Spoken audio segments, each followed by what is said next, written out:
caught by paparazzi in a not so good moment. He said, "I always get paparazzi'd at the worst times. It's 97 degrees out and I'm literally wearing a hoodie and sweats, melting while waiting in line at a food truck." Later, a video surfaced by Celebrity Living titled Exclusive, James Charles' response to Tati, Shane Dawson drama, and Jeffree Star. Now, I don't know, I always feel really weird about paparazzi videos because it's like, first off, how do they even find these people? And second, it just feels like a huge invasion of privacy. James was with a friend waiting to get something to eat in a huge ass sweater, looking like he was sweating buckets. He was also wearing a mask, thankfully, so it made it so much more uncomfortable for him to speak to someone. Besides all of that, James handled the situation really well. When asked about the drama in the beauty community, he says he just wants to stay out of it and enjoy his friends and his new house. The paparazzi then asked James how he feels about everything going on with Shane Dawson and all the old videos that are being brought up. James politely tells him he doesn't want to speak about anything to do with Shane Dawson, but of course the paparazzi kept pushing a little bit. He finally gives in and gives a quick statement about old jokes and old videos resurfacing. You think he should be forgiven for what he said and stuff like that? I don't want to talk about anything in relation to him. I know like back in the day, like humor was a little bit dark, that was more accepted, but now it's like less acceptable.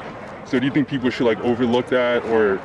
I think it should always be looked at on a case-by-case basis and make sure that people are changing actively. That's kind of what I've always believed in. James then admits that he hasn't spoken to Shane since everything went down. You can kind of see on his face that he's getting a bit annoyed because he already stated that he didn't want to talk about the drama, but the paparazzi asked one more time. The comments under the video are all very positive towards James. Most people feel like James handled the questions very well, even though he was taken off guard with the interview. Here's what people had to say. "I'm glad he just ignores the drama and does his own thing. I love how respectful James is to the guy, even though the guy is invading his personal space with an unplanned interview. James Mask wants to release the tea so bad." Although James has been pretty silent and has stayed to himself during this whole situation, he did end up liking a comment that was put on his No More Lies video. Someone commented and said, "This aged like fine wine," and James ended up liking it.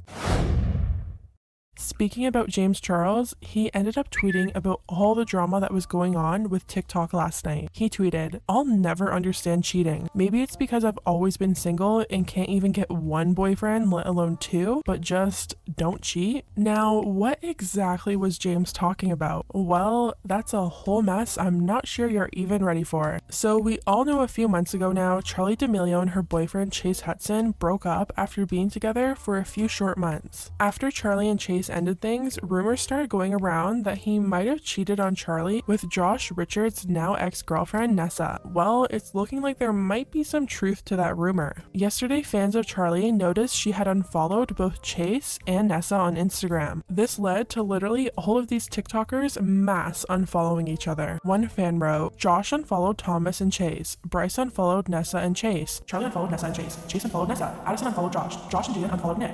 Nick unfollowed Josh, Jaden, and Anthony. Anthony unfollowed Nick and Chase. Blake unfollowed Nick and Chase."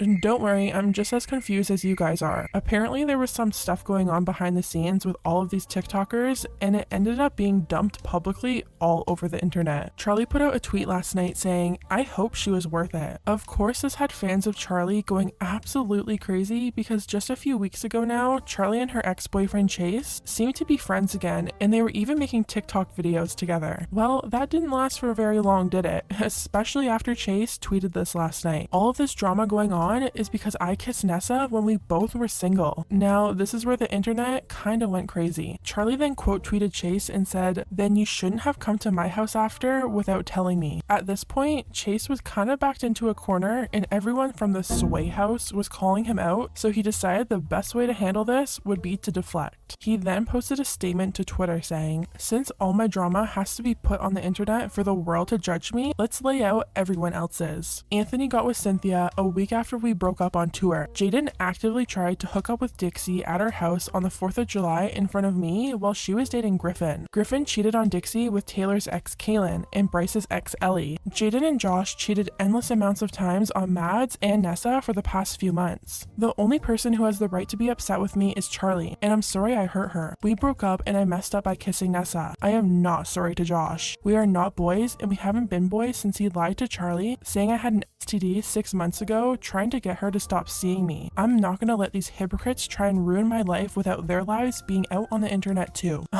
Like what? I thought these people just danced for 15 seconds, yet they all have so much drama with each other. Charli ended up responding to his statement by saying, "Stop deflecting your actions onto others because you can't take responsibility, Chase. Want me to talk about how you treated me throughout our relationship, or do you want to continue to play the victim?" This is where all the YouTubers got involved. Trisha Paytas quote tweeted Chase and said, "Okay, the newbies became messy. Expose them, honey. These kids are like not even old enough to drink, right? Like how so messy already? I'm impressed, to be honest." Even Tana Mojo made a TikTok about how awkward it's gonna be when Chase sees all of these people at home.